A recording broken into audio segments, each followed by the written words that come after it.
larger ground offensive. ABC's Ian Pannell has more from Tel Aviv. Officially 219 hostages missing, but an Israeli official telling me this morning it's likely more than that. Also saying that it isn't just those militant groups who took them. Civilians crossed over the border during the attack and are now holding Israeli citizens, and that's going to complicate any hostage negotiation. An attorney for former President Trump, Jenna Ellis, the latest co-defendant to take a plea deal in the Georgia interference case. Here's ABC's Aaron Katursky. She is the fourth defendant in that sprawling racketeering indictment to plead guilty and agree to cooperate with Fulton County prosecutors against Trump and the remaining defendants. And the exact direction of her testimony isn't known, but Ellis was involved now by her own admission. You're listening to ABC News. This is good news, maybe exactly when you need it to. Right now, switching to MediShare can save you even more than usual on top of what you'll save each month by becoming a member of MediShare. So many people are looking for a healthcare solution right now, especially given how inflation is affecting us. And MediShare is the affordable, reliable alternative to health insurance. The typical family saves about $500 a month. You might save even more. And MediShare is a Christian community that's been sharing each other's healthcare costs for 30 years now, and they're making it easier than ever. Apply by October 31st, and you can save an additional $150 on your first month. I'll give you the number here in a second, but just tell them the promo code SHARE to get your additional savings. Maybe now is the time to make the switch, like more than 400,000 people already have, and start saving. Here it is. It's 877-26-BIBLE. That's 877-26-BIBLE, 877-26-BIBLE. A global team of scientists are sounding the alarm about our planet. In research published in the journal Bioscience, 12 international scientists say Earth has entered uncharted territory with dangerous instability. They blame specific events just this year. Canadian wildfires releasing a gigaton of carbon dioxide, 38 days this year with average global temperatures above pre-industrial levels, the month of July having the highest average Earth surface temperature ever recorded. The recommendations: eliminating emission from fossil fuels while promoting natural climate solutions that are grounded in equity and social justice, noting climate impacts are disproportionately felt by the poor. Derek Dennis, ABC News. An unusual weather event blamed for a massive car crash in New Orleans. 7 people were killed. The phenomenon known as superfog results from marsh fires that pump out smoke that mixes with thick fog. Those were conditions Monday on Interstate 55 when the crash happened. Over 150 vehicles involved. It spans about a mile's distance. Crews spent the night trying to clear away damaged vehicles. Then inspections will be done on the bridge section of I-55 over Lake Pontchartrain. ABC's Jim Ryan. The moon may be just a little older than we thought. A new analysis of lunar rock brought home by Apollo 17 in 1972 suggests that the moon is over 40 million years older than previously estimated. That puts its age at about 4.46 billion years old. This is ABC News. Uh-oh, Brad's buzzed. Oh, yeah? Yeah, he's starting with the woots. And now a speech. I just want to say that friendship is about heart and brain. Who's with me? Good thing is, he knows when he's buzzed. And my brain is saying, when it's time to go home, somebody call me a ride. Love that guy. Me too. Know your buzzed warning signs? Call for a ride when it's time to go home. Buzz driving is drunk driving. A message from NHTSA and the Ad Council. I'm Michelle Franzen, ABC News. Enjoy the fall season with help from Airport Garden Center. We are excited to share the results are in. We can't thank our loyal customers enough for nominating us for Best of Clallam County in 5 categories this year. We give a big thank you for making us first for Best Garden Center and Best Landscape Service, and finalists for Best Customer Service, Best Pet Supply, and Best Farm Supply. We wouldn't be here without you.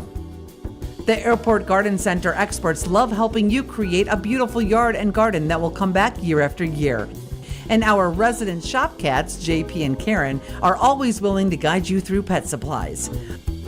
Don't forget, with fall in the air, you'll enjoy deep discounts on the huge fall plant sale.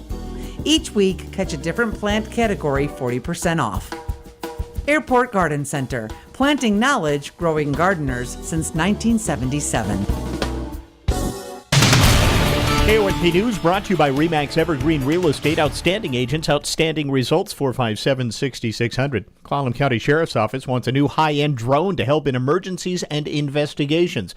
They're applying for a grant from the Washington State Commerce Department to the tune of almost $47,000 to purchase a technologically advanced unmanned aircraft vehicle, UAV, which they say will significantly enhance their current drone program. Sheriff's officials say they also will be training up their own staff. Up till now, most of their drone program had relied on volunteers flying donated drones. Here's your News Radio KONP forecast. A freeze watch begins at 2 a.m. Thursday morning and continues until 8 a.m. Thursday. Scattered rain showers likely this afternoon, otherwise overcast. High of 49, northeasterly winds 8 to 15 miles per hour. Scattered rain showers again tonight, lows dip down to about 38. 47 tomorrow, chance for scattered rain showers. I'm weatherology meteorologist Paul Trombley. Currently, it's 46 degrees.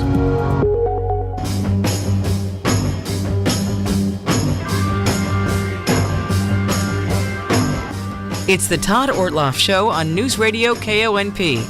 Now, here's Todd. It's another in our candidate forums, chance for you to hear directly from some candidates. This again from the today, actually all about the Sequim School District again, as we have the second and third of three candidate forums for that happening today. In the first part of the show, we're bringing in the candidates for number 4 position, and that's Maren Halverson, who is the incumbent, and Derek Huntington, who's the challenger. Thank you both for spending some time with our listeners coming down today.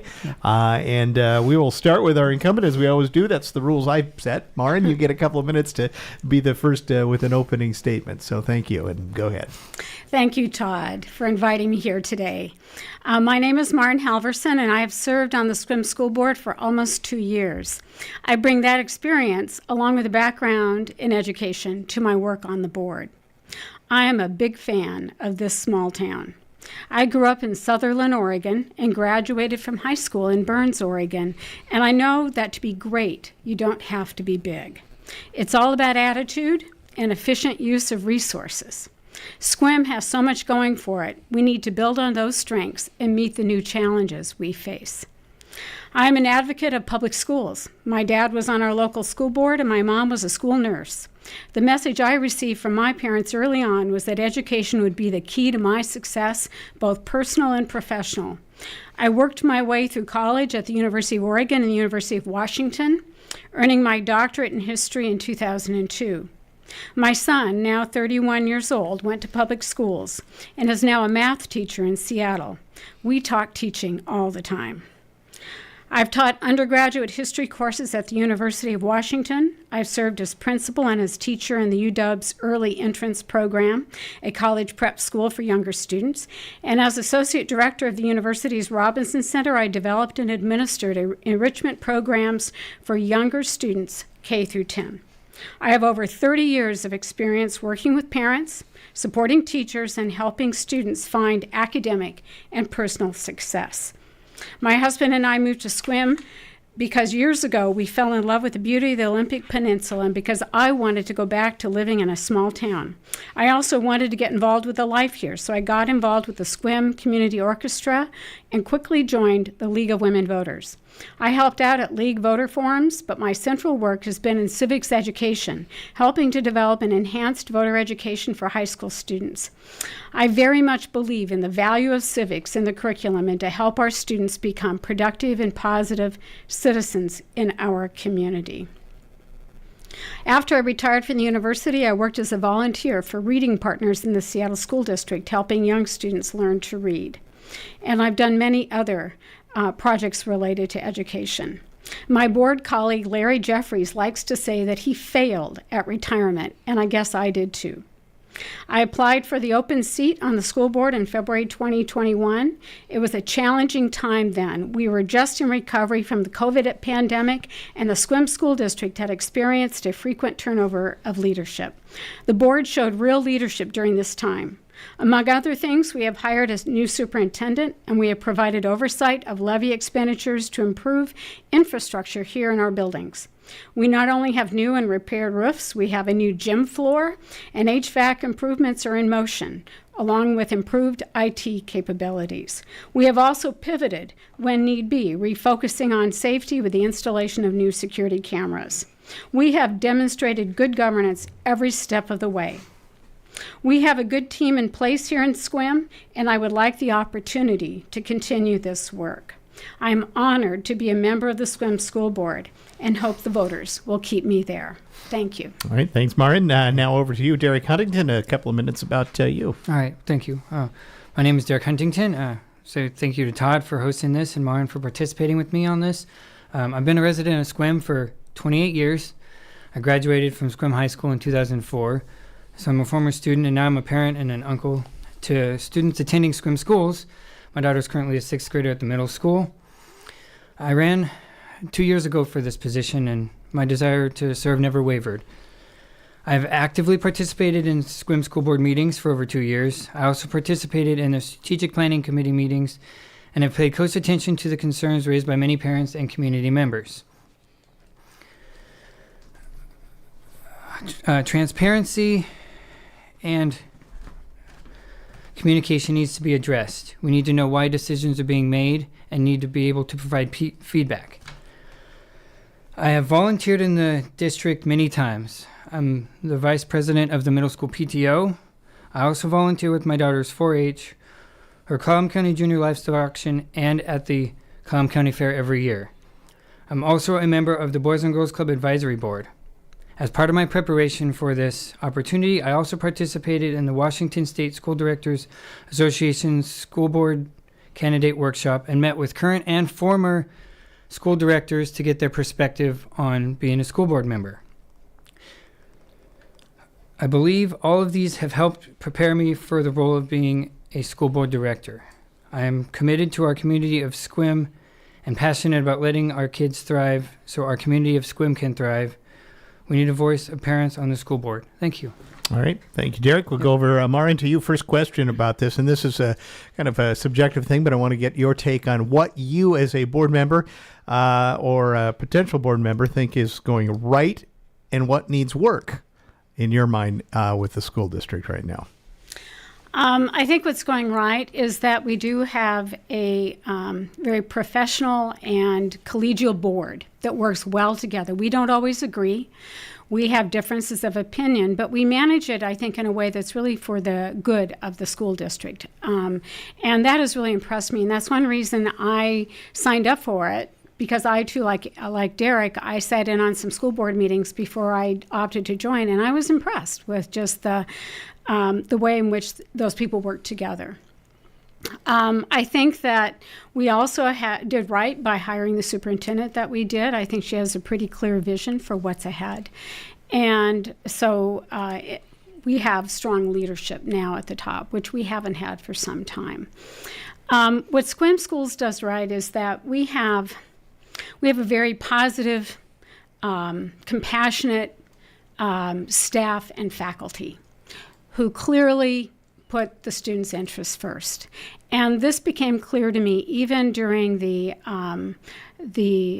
sessions we had where people came forward who were opposed to the realignment last year. Even though I disagreed with much of what they said, I could see the care and the love for the students that came through in what they said.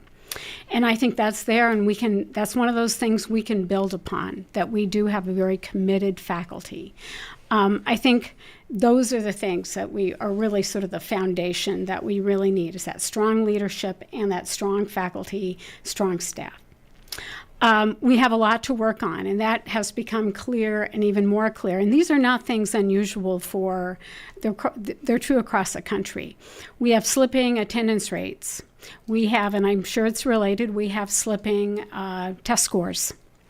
Those things really need to be addressed. Student achievement is primary in my interests.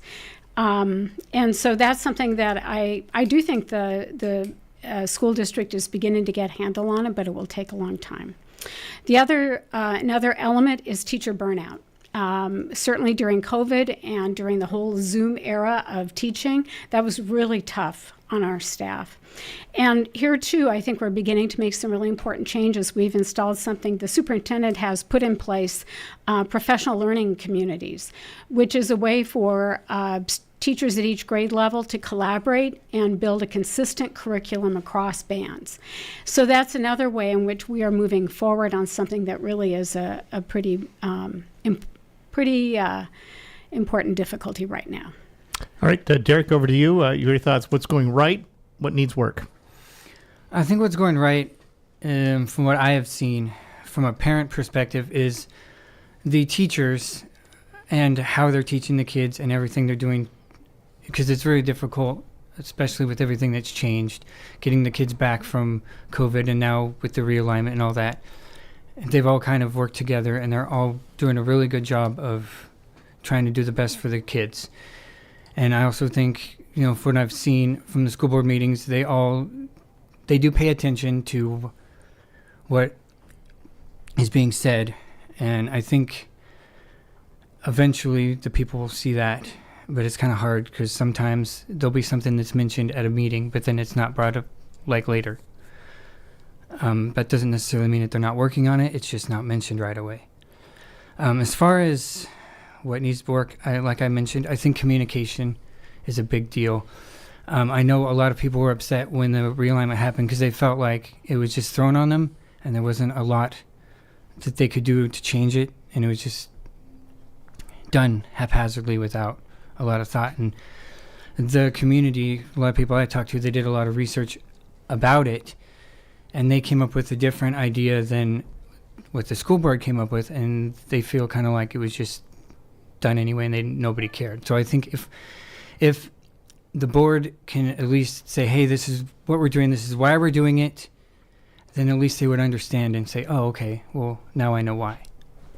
I'm going to pick up on that because that was my next question, was improving communication. Certainly, I think the realignment debate that happened illustrated that there was a lot of frustration in the school district with parents and staff as well. Mm-hmm. If elected or reelected, how would you go about improving communication with the interface between school board and the public?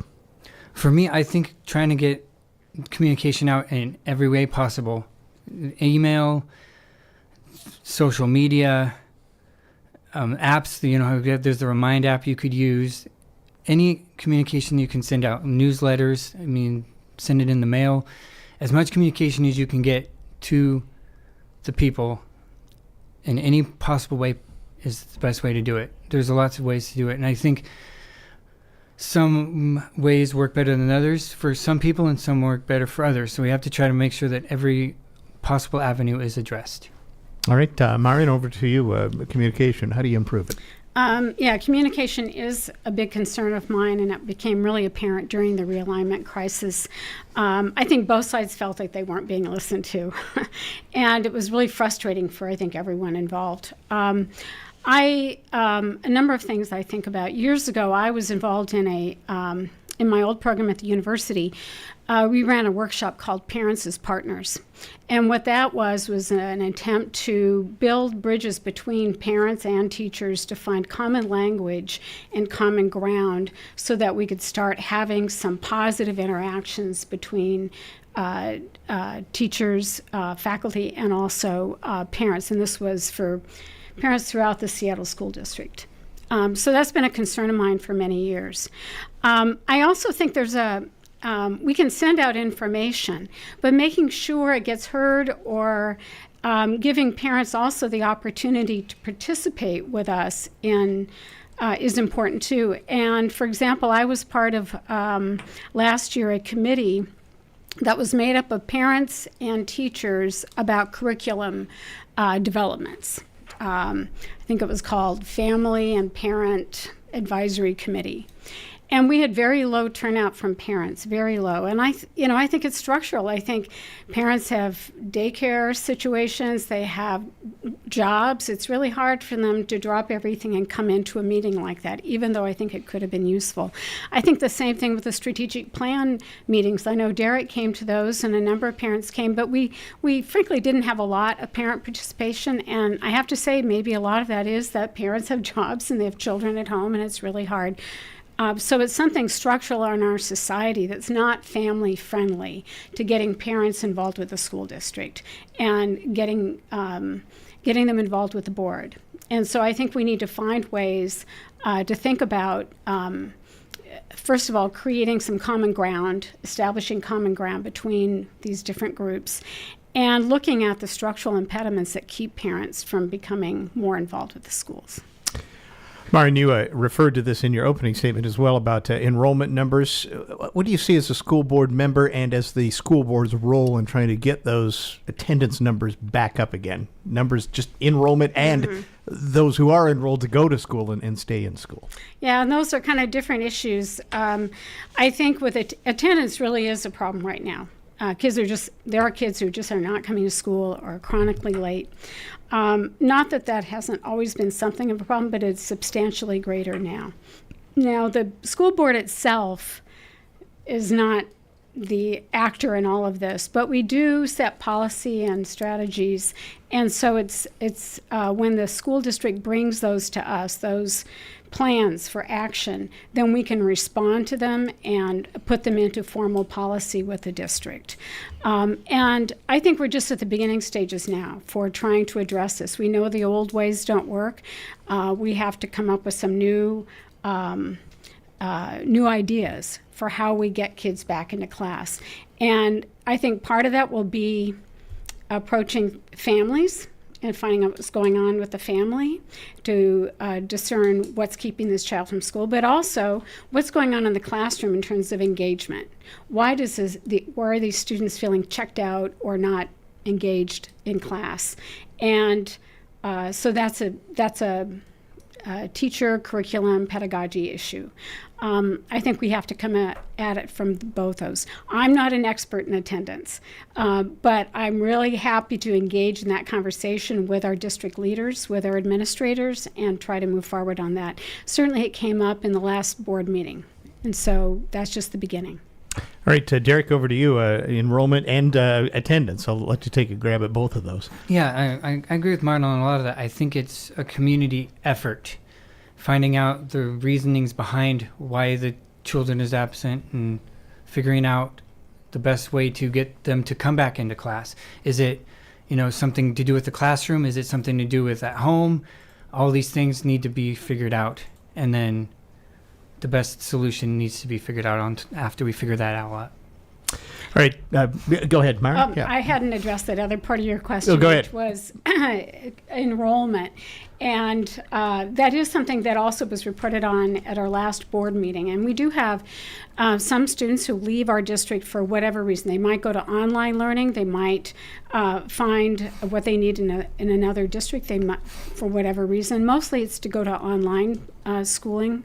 And the numbers, I was actually surprised by how few there were, and that we have growing enrollment in our schools this year. So there was a dip during COVID and the immediate aftermath, but I think we're on the rise now with actual enrollment in the schools. All right, Derek, I'll let you have one more shot at enrollment since I gave Marin a... Enrollment has to do with community and parents as well. I mean, it connects with attendance in the same aspect of why are they leaving? Is it that they're moving? Is there something in the district that they didn't like? All that kind of stuff. It all kind of relates to me in the same aspect. So finding the reasons why they're not enrolling and then finding the ways to get them to come back to enrolling is what's important, I think. Last question, probably not fair to give this one at the end because it's about facilities, but your take, Derek, first on this about how you make things work in it's I think every district struggling with buildings that need replacement and all of that, but do you have some ideas?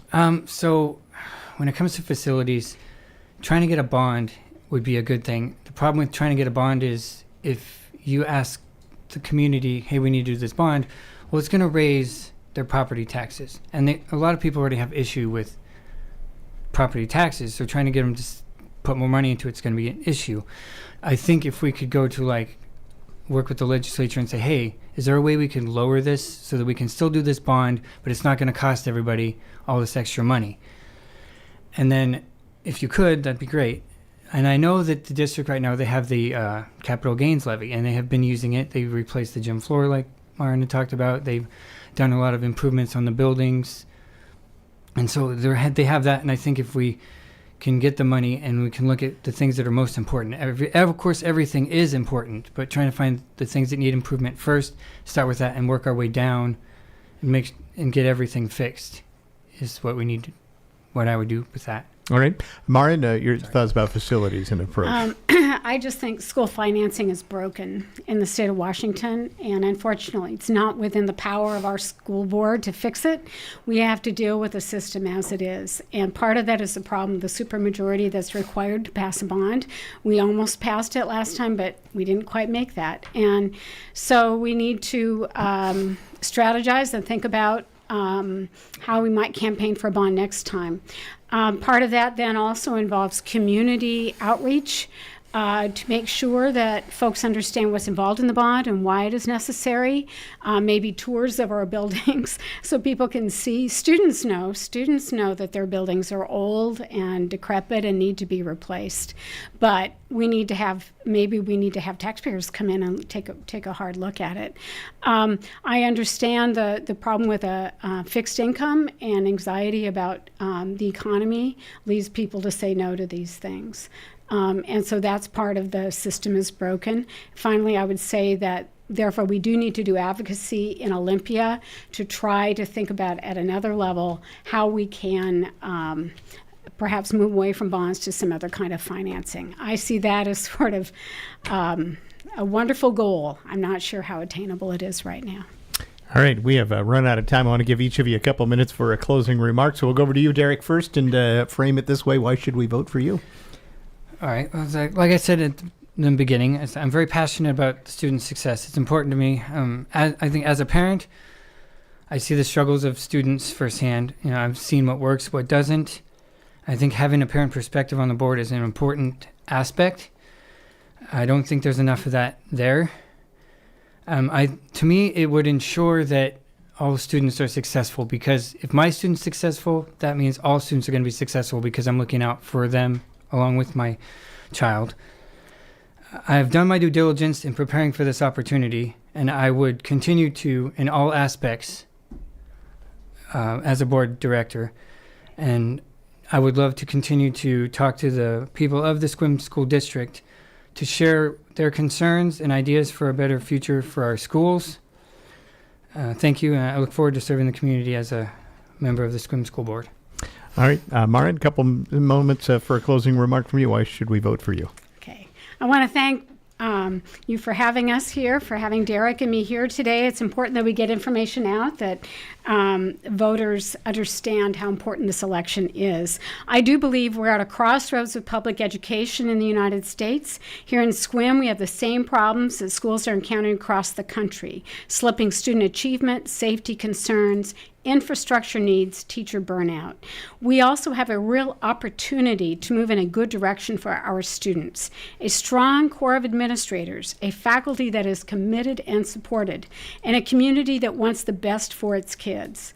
We need to be open to change if we want to improve our future, and that for our kids. The school board has its role in this. We lead by example, by collaborating with each other and respecting each other's opinions. We work with the superintendent, and we hold her accountable for student success.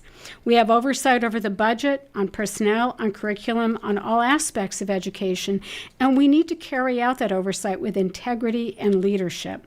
I want to continue in my role on our school board so that I can be part of both the hard work and the rewards that lie ahead. Thank you. All right. Thank you, Maren Halverson, and thank you, Derek Huntington, for coming in to share your thoughts with our listeners. Good luck along the way. Thank you. Ballots are out there. Folks have some choices to make.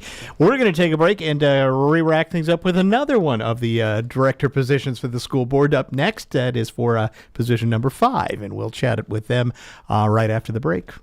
Medicare open enrollment is here October 15 through December 7th, and if you're like most people on Medicare, you have questions. The statewide health insurance benefits advisors, known as SHEBA, can help inform you of your Medicare rights and options and see if you qualify for help with cost. SHEBA is a free, unbiased service provided by the Washington State Office of Insurance Commissioner. Get help today. Call SHEBA 1-800-562-6900 or visit insurance.wa.gov.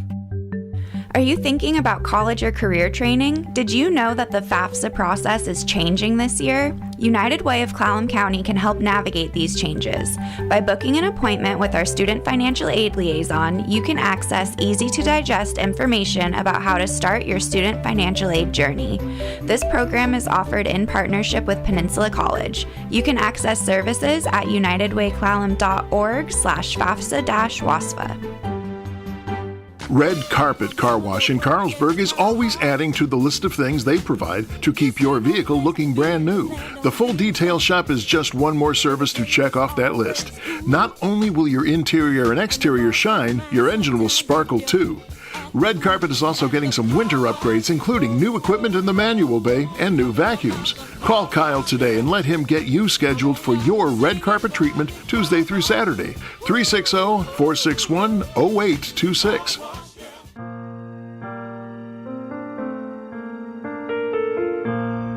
Hello, this is Amanda Huff with Swim Valley and Harper Ridgeview Funeral Chapels. I'd like to take a moment to tell you about a new, exciting, and environmentally friendly development in the funeral industry. It's called natural organic reduction, or simply terramation. Perhaps you've heard of it. Terramation is a process in which the body, after death, is returned to the earth in a carbon-neutral, eco-friendly manner. The process takes place in a controlled environment, and all that remains is a natural, odorless, compost-like material. If you'd like more information about terramation and advanced planning, call us today at Harper Ridgeview in Port Angeles or Swim Valley Chapel in Swim, and one of our knowledgeable and caring funeral professionals will assist you in answering your questions. Harper Ridgeview and Swim Valley Funeral Chapels, because your loved ones deserve the best.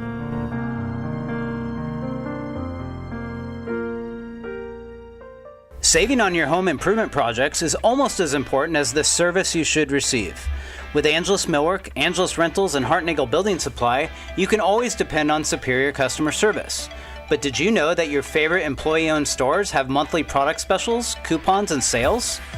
Monthly specials on products that you need now are handpicked so you can save up to 30% when you need it the most. When headed to your mailbox, look for the Valpak envelope with special coupons from all our stores. Angelus Rentals, the only full-service tool rental company in Port Angeles, features a different tool each month that is 25% off. In closing, visit angelusmillwork.com for the latest sale information. We have annual sales on power tools, paint and stain, decking, wood pellets, and more. What we're trying to drive home is there's always a promotion going on, so come see us often or find out more online at angelusmillwork.com. Angelus Millwork and Hartnagel Building Supply. Building homes, building community since 1906. All right, I have to apologize, reading the wrong list as to who we have lined up for our second segment, and it is not another of our Sequim School District Board candidates, because Michael Roca is actually running unopposed at this point. So we had to reschedule that one, and instead we sat down earlier with two candidates running for one of the positions on the Port Angeles School Board. And that is Stan Williams and the new write-in candidate for that race, Chris Noble. And here's a bit of that interview recorded earlier. Welcome back to the show. We're going to do another of our candidate forums. We're switching back to the Port Angeles area now, and in the Port Angeles School District, there's now one contested race that for school board that we're going to talk with the candidates for, and that's Stan Williams, who announced and filed earlier, and then Chris Noble, who's now launched a write-in campaign for that position as well. We have both of our candidates in the studio today, and I thank them both for spending a little time with our listeners and coming down to chat with us here. And we're going to start with Chris on a coin flip. He gets to go first with an opening statement for a couple of minutes. So, Chris, thanks for coming in, and a couple of minutes about you to start things off. All right. Well, thank you, Todd, for inviting me to this forum and giving me the opportunity to deliver my message to voters. My name is Chris Noble. I'm asking listeners to write me in for Port Angeles School District Director position number 3. While I respect my opponent's principled effort to serve the community, I am asking for your vote because I have a demonstrated track record of solving problems like the ones that the Port Angeles School District is facing and will face over the next 4 years. I have extensive professional experience in finance and budgets and years of experience in governing boards successfully crafting working policies. Since I jumped into this race about a week ago, people have been asking me very specific questions like, how would I allocate a $5 million budget cut? My honest response to this and other specific policy questions is that I don't have the answer yet. I don't approach complex problems already knowing the answer. I approach them by finding out everything I can about the problem, then working with the rest of the team making the decision and with the parties who are affected by the decision to formulate the best solution we can. With regard to making budget cuts, I would start by learning as much as possible about both the immediate effects and the downstream implications of potential reductions. Then, working with the other board members and with our superintendent and his team, with input from parents, teachers, and students, determine how to provide the best education we can with the money we have. I would take the same approach to solving other problems. I strive to be informed, collaborative, and fair. That is how I work, and that's who I am. If voters elect me, one of my top priorities will be figuring out how to get Port Angeles schools their fair share of state education funds. I look forward to working with the rest of the board to help our legislators understand what must be changed in the state's formula so that Port Angeles doesn't continue to get a smaller share than it needs and deserves. I'm also concerned about the student discipline problems our teachers face every day in their classrooms that shift their focus away from teaching subject matter to managing classroom behavior. I want to investigate this issue thoroughly and, together with my colleagues on the board, develop and implement effective solutions. That completes my opening remarks, and I look forward to your questions. All right. Thank you, Chris. Over to you, Stan Williams, a couple of minutes about you. Thank you, Todd. I appreciate it. I'm Stan Williams. I'm also running for school board position 3. The financial part of it is the small part in education. We need to make sure these kids are safe. They have a safe, good environment to learn in. They get a good basic education that they can use to better themselves in life. We have kids today that can't even count change because they're not taught math in school. They graduate from high school, a few of them, and they can't read and write. That is unacceptable. Our schools are failing in the academic part, and we need to step that up. And as far as sports, I don't believe that we should allow any males in girls' sports. These girls' sports teams, there's no reason for them to have to compete with men. I mean, there's a difference biologically. And that's all I have for an opening statement. All right. Thank you, Stan. Chris, we'll go over to you for a first question. We'll go with funding because I'm interested to get your take. There's a lot of local families feeling priced out of their homes, property taxes going up, and I think their view of school funding really is now on their tax bill, where a good chunk of it is going to pay for schools. How do you address this issue, adequately funding schools, and then also balancing that with having folks who can continue to live basically in the school district? Well, that's a great question. Most of the school funding comes from the state, is allocated to districts, and as a member of the school board, we don't really have any control over what the state collects as taxes. We get the share that they send to us to spend as we see fit. The school district can issue levies and bonds to help fund capital projects like rebuilding schools that need to be rebuilt, and we'll look at the best way to do that. But in terms of the overall tax burden, that really isn't the matter of the school board, other than issuing levies and bonds to fund for capital projects. All right, Stan, your thoughts about funding, property taxes, some frustration maybe that's out there with people in funding. Yeah, our property taxes are just completely ridiculous in this county anymore. I moved here in 1987, and I believe my property taxes were about $200. Now they're $5,000. We keep, in the 70s, when I first bought my first piece of property, all the newscasts, all the school boards said they needed more money because they had more students. In the 80s, that changed. They needed more money because they had fewer students. I believe the school board the school just need more money, period. They're a typical government entity. They throw money at things and they don't get any bang for their buck. I don't know what they're doing with their money. I really don't. But we need to figure that out. That's what I'm running for the school board for, is to figure out what is happening. As a follow-up, and we'll go to Stan first on this as well. So when we talk, and Chris pointed out, special levies, bonds, that's really the only purview that the local school board kind of has as far as that goes. So simple question. Would you change what the levy ask is, for example, for the local levy? I'd have to look at it and see what they're wanting the levy for. If it's an honest project that we need, I would support it. But if it's from lack of maintenance in the buildings and they just let the buildings go to pieces because they're not maintaining them, no, I wouldn't support that. All right. Chris, same question about analysis of the one couple of things that the school board could have control over. Well, again, I haven't dug into all the details. My understanding is that there are school buildings that really need to be replaced. The high school is not safe, and reconstructing it to make it safe and functional would be impossible. Eventually, the high school needs to be replaced, and I support levies to make our schools good places for students to learn, safe places for students to learn. Right now, there's a levy out there. I think there's discussion about replacing that levy with a bond issue, and that'll be a good discussion to have. All right, Chris, next question. Enrollment, always an issue.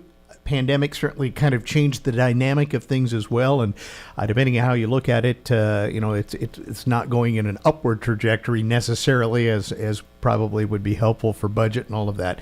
How do you address that as a school board? What if you were elected? What would you do about enrollment and addressing some of the concerns that families may have about not bringing students back into the school district even a couple of years after the pandemic?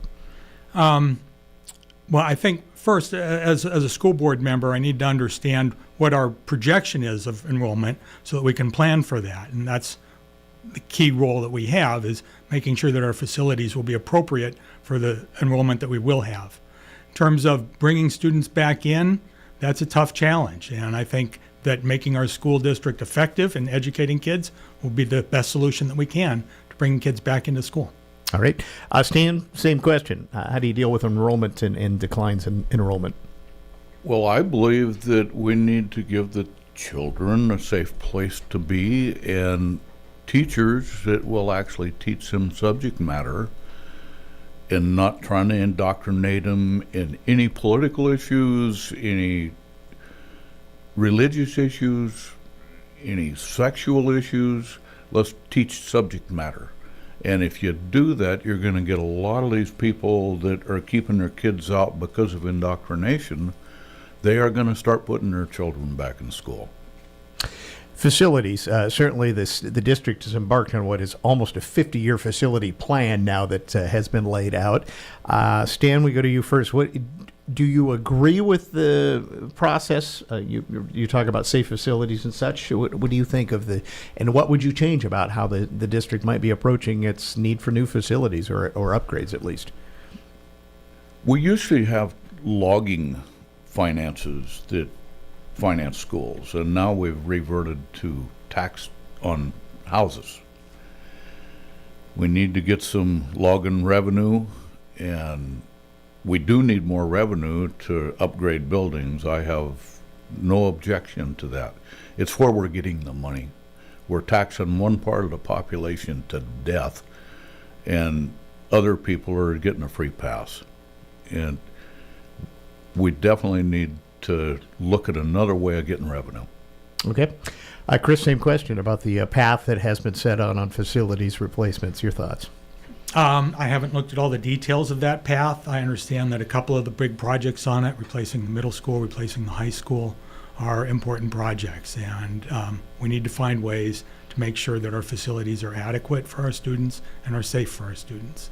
And I don't see that we can't control the taxes that we pay. That's not part of the school board's job. I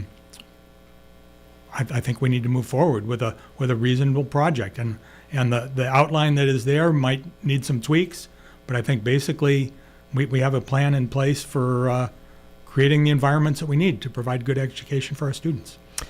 Chris, describe, if you will, what your leadership style would be. If someone were to ask Chris Noble, how do you interact? How would you fit in on the board? How do you describe that? Well, again, I think my approach to tackling problems is to be well informed. I do research, to be collaborative. I work with the other school board members, not against them. I work with the superintendent, and to be fair. So I want to get input from parents and teachers and students before I develop a policy.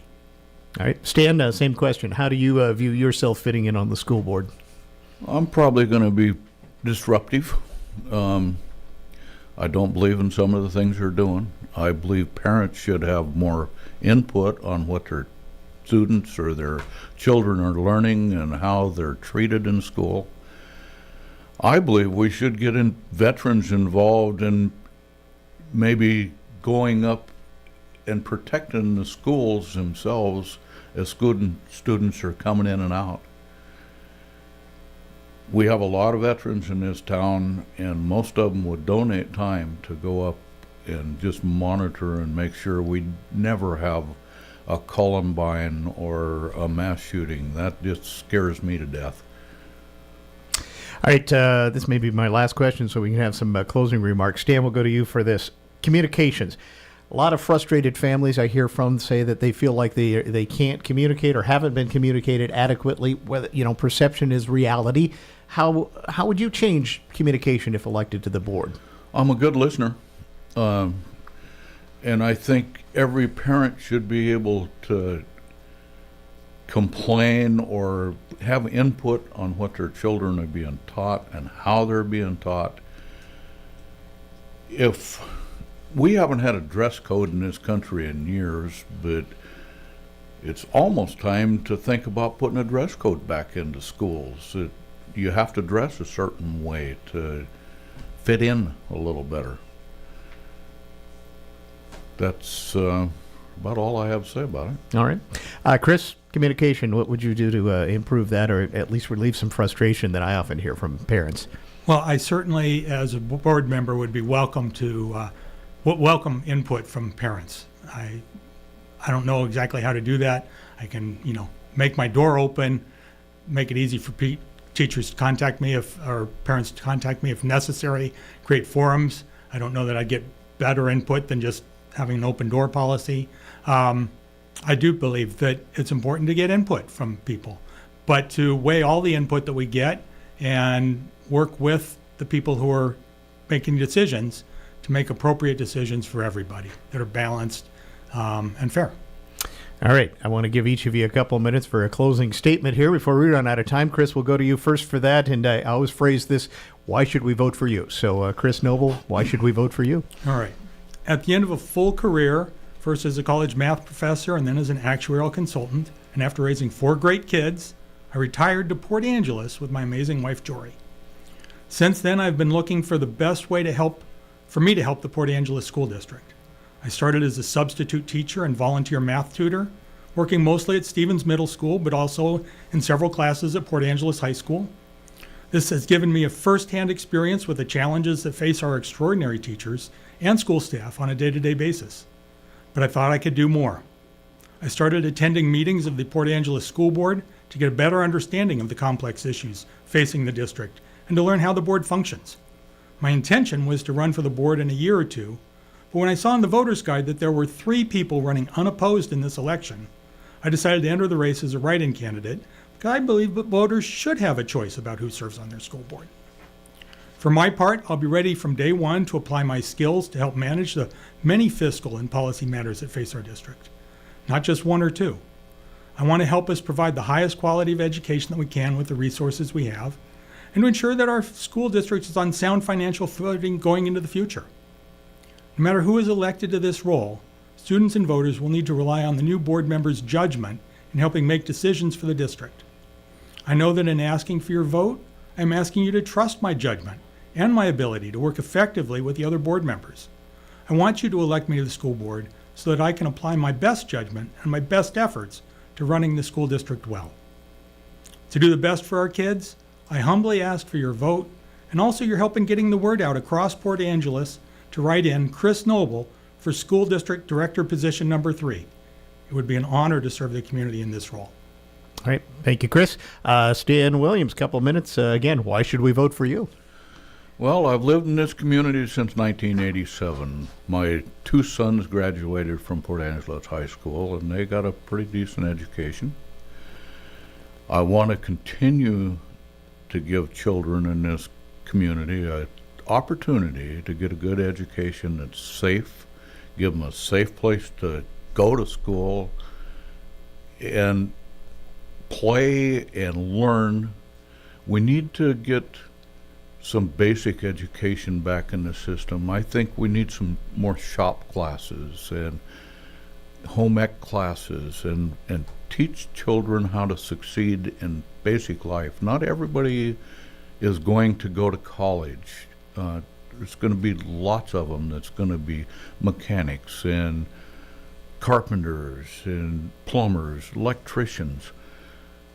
They don't need a real high education as far as English and literature, but they do need to know history and the true history. This country is not a perfect place. It has made a lot of mistakes, just like the humans that run the country. And if the people are taught true history, we won't have some of the things that are going on in this country today, I believe. Thank you very much. I'm Stan Williams, and I appreciate your vote for position 3 on school district in Port Angeles. All right. Thank you, Stan Williams. Thank you, Chris Noble. Good luck the rest of the way. And ballots are out now, so voters have some decisions to make and get those things back by November 7th. Thank you, guys. Thank you. All Thank right. you, Todd. We'll take a break, and we'll be back to wrap things up right after this. This is the Todd Ortloff Show on News Radio KONP. Red Carpet Car Wash in Carlsberg is always adding to the list of things they provide to keep your vehicle looking brand new. The full detail shop is just one more service to check off that list.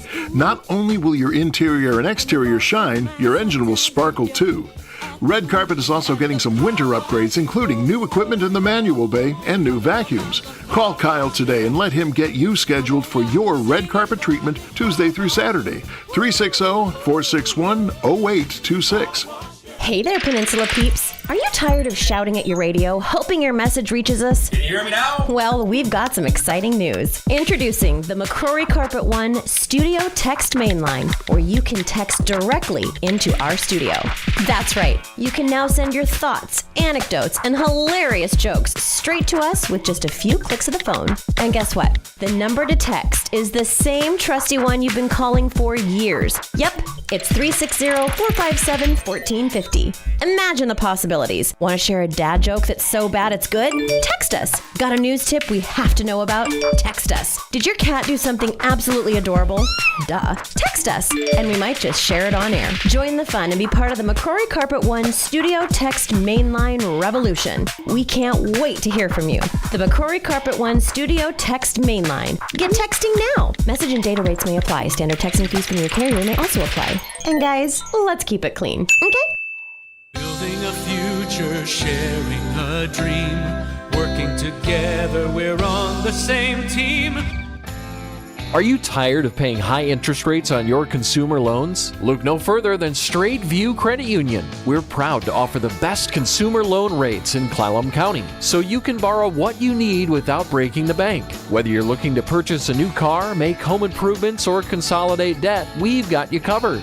Our friendly and knowledgeable staff will guide you through the loan process and help you find a payment plan that works for your budget. Plus, as a member-owned cooperative, we prioritize your financial well-being over profits. Join us today and experience the Straight View Credit Union difference. Visit us online at svcu.com or in person to apply for your consumer loan today. Insured by NCUA, Equal Housing Lender.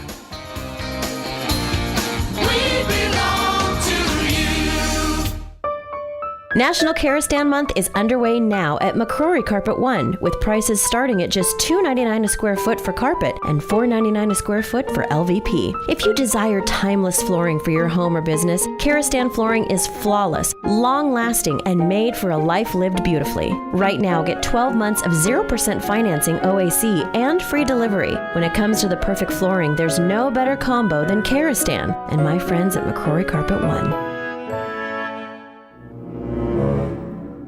This Halloween season, Olympic Theater Arts, sponsored by Anime Cat, is proud to present Night of the Living Dead, a stage adaptation of George Romero's classic 1968 horror film.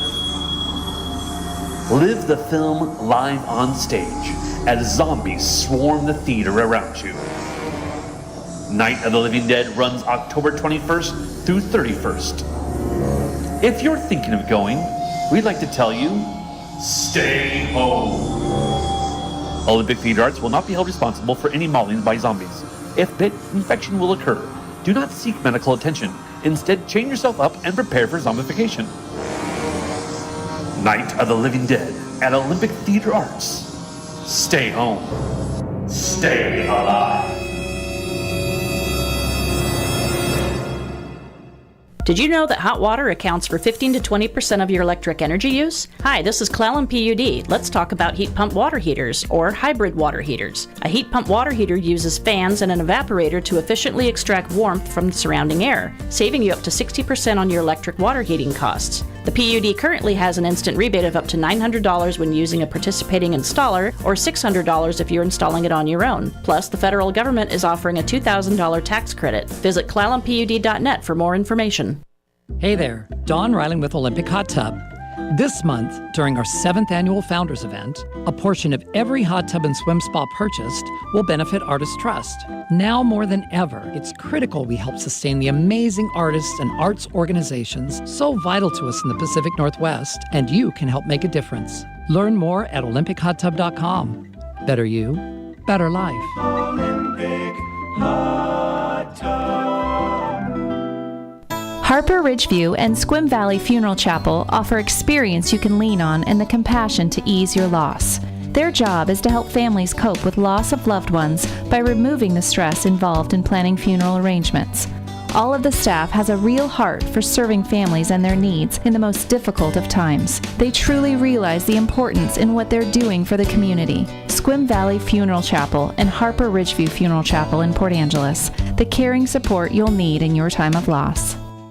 A new season has arrived, and that brings all new things to downtown Easy Pawn. Our flagship store is undergoing a bit of an interior facelift. You'll see changes inside and some rearranging and updating in our already amazing jewelry section. New Celtic fashion jewelry and accessories will be arriving, and we've recently stocked up on Dungeons & Dragons and anime-themed merch. Lots more in store in the very near future. But for now, check out our new merchandise arriving weekly. Easy Pawn in downtown Port Angeles. Times of transition, whether from a sad event or a joyful one, can leave us feeling adrift. Social connections are an important part of a healthy life. Being isolated and lonely can be harmful to your health. It can lead to high blood pressure, a greater risk of heart disease, and early onset dementia. So it's important to build and maintain connections to people, not just in your family, but others whose relationships bring meaning to your life. Trying a new hobby, volunteering, exercising, even using your phone or other device to stay in touch with others. All these can be great ways to keep up your social connections and your physical and mental well-being. Visit connecttoeffect.org to see if you're at risk of social isolation and find ways to get connected. Presented by AARP Foundation with support from United Healthcare.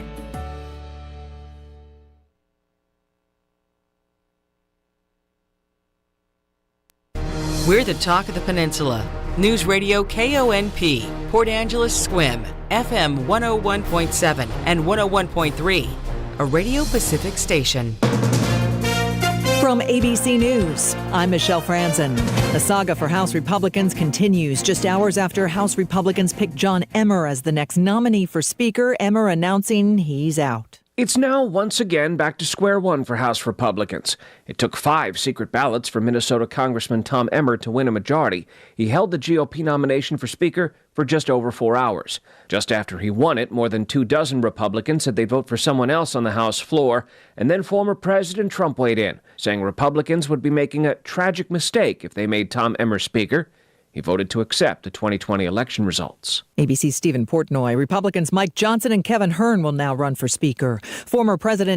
Former Trump White House Chief of Staff Mark Meadows has been granted immunity in the special counsel's 2020 presidential election case. Sources familiar with the matter tell ABC News Meadows informed Smith's team that he repeatedly told Trump in the weeks after the election that the allegations of significant voting fraud coming to them were baseless. The humanitarian crisis in Gaza growing along with the concern that the Israel